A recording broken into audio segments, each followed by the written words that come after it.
मोहम्मद दीपक के लिए ईमान प्रताप गिरी क्या बोल रहे हैं, देखिए इस वीडियो में।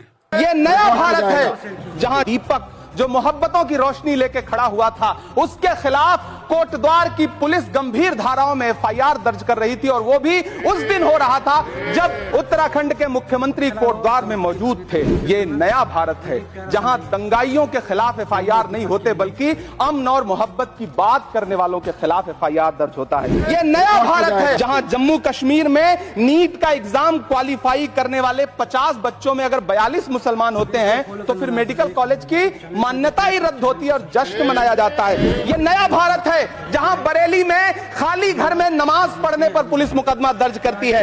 ये नया भारत है जहां क्रिसमस की तैयारी करते हुए ईसाइयों पर सरकार मुकदमा दर्ज करती है। नेहरू का नाम आइंस्टीन के साथ लिया जाता था और आपका नाम एप्स्टीन के साथ लिया जाता है। हम करें बात दलीलों से तो रद्द होती है, उनके होठों की खामोशी भी सनद होती है। कुछ न कहने से भी छिन जाता है एजाज़े सुखन, जुल्म सहने से भी जालिम की मदद होती है। सभापति महोदय, मैं राष्ट्रपति के अभिभाषण पे अपने बात रखने के लिए खड़ा हुआ हूं।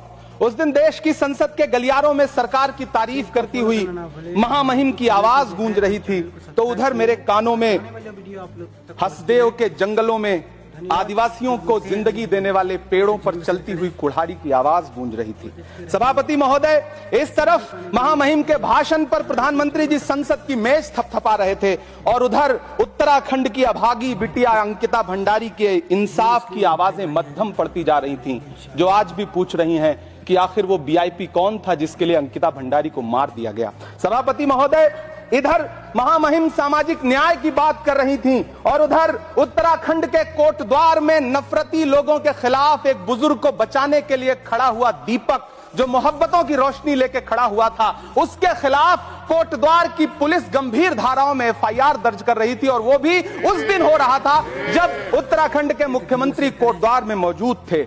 ये नया भारत है जहां दंगाइयों के खिलाफ एफआईआर नहीं होते, बल्कि अमन और मोहब्बत की बात करने वालों के खिलाफ एफआईआर दर्ज होता है। ये नया भारत है जहां असम का चीफ मिनिस्टर खुलेआम संवैधानिक प्रोटोकॉल तोड़कर कहता है कि मुसलमानों को इतना टॉर्चर करो कि वो राज्य छोड़ने पर मजबूर हो जाएं। वो कहता है कि अगर कोई मियां रिक्शा वाला 5 रुपए मांगो तो उसे 4 रुपए दो ताकि वो परेशान हो सके। ये नया भारत है जहां बरेली में खाली घर में नमाज पढ़ने पर पुलिस मुकदमा दर्ज करती है। ये नया भारत है जहां क्रिसमस की तैयारी करते हुए ईसाइयों पर सरकार मुकदमा दर्ज करती है।